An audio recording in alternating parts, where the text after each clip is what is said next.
Hello, my name is Joshua Wong, and I'm representing the Department of Psychology of Cedarville University in our study of how does involvement in jail ministry affect students' perception of people different than themselves.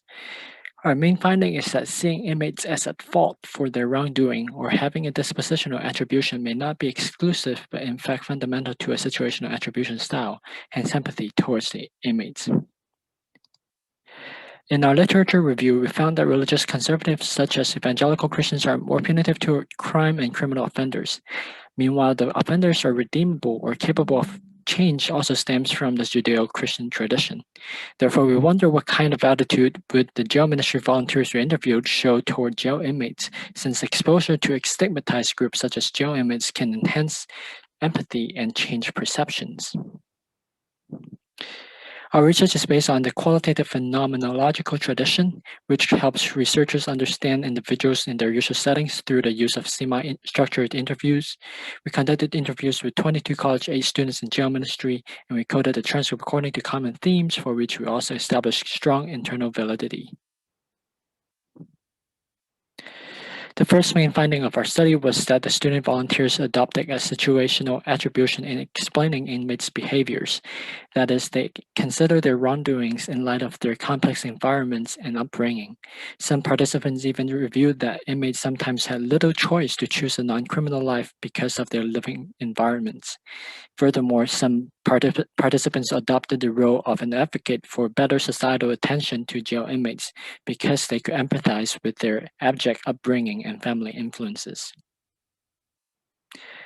A second finding of our study was that volunteers also simultaneously adopted a dispositional view toward inmates and themselves. Our participants uniformly reasoned that, at the core, inmates are just everyday average people like themselves, and all are capable of bad if surrounded by unhealthy influences.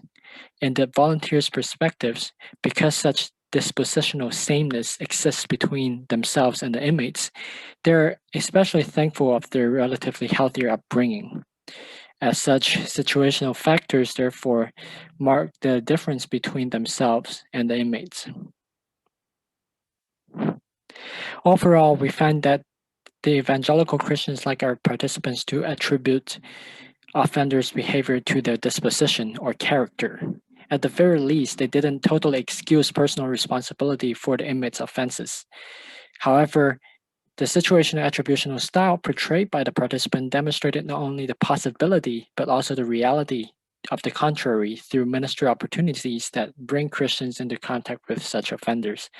Moreover, there is evidence to suggest that dispositional and situational attributions can coexist in explaining another person's behavior. In our case, perceiving all humans as dispositionally flawed encourages an in-group mentality that stimulates empathy. As a result, if all are capable of bad, greater help must be afforded to live individuals who are more prone to criminal activities because of their situations.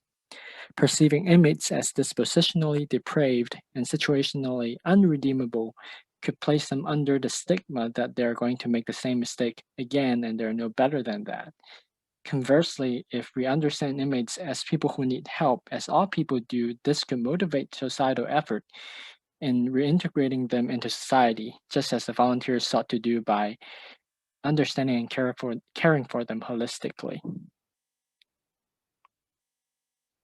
Finally, one of the prompts of our research was that jail ministry was given much less attention than was prison inmates and prison ministry. Research purports that jail and prison can be very different, and the amount of social psychological support jail inmates can get can be very different from what prison inmates receive. For example, our participants reflected that jail inmates are prone to re-enter into harmful influences after their incarceration because jail is usually more fluid and unpredictable than prisons, and inmates may lack social support uh, beyond jail time. Furthermore, it may also be worth investigating whether societal bias or lack of support help perpetuate jail inmates' learned helplessness that they are no better than who they are. As we have already seen on the other side, seeing them dispositionally as people who need help, as all people do, can motivate efforts to improve their situations. This is our research, and thank you for listening.